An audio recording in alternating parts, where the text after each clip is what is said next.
পৃথিৱীৰ সৰ্ববৃহৎ নদীদ্বীপত মাজুলী ৰাসৰ বাবে বিখ্যাত। আজি ৰাস চাব আহিছোঁ। নমস্কাৰ, মই কৌশিক। সকলোকে মাজুলী যাত্ৰাৰ প্ৰথমটো খণ্ডলৈ স্বাগতম জনাইছোঁ।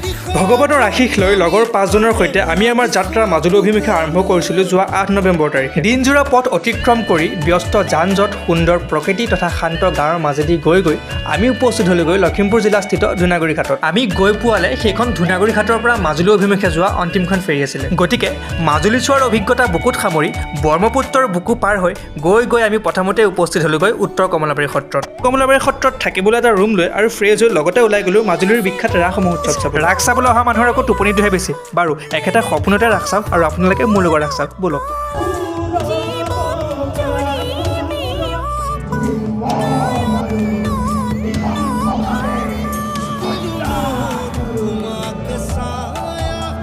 আজিলৈ ৰাস চাই ৰাতিয়ে হ'ল, গতিকে ভিডিঅ'টো সামৰিছোঁ। দ্বিতীয় খণ্ডত পুনৰ লগ পাম।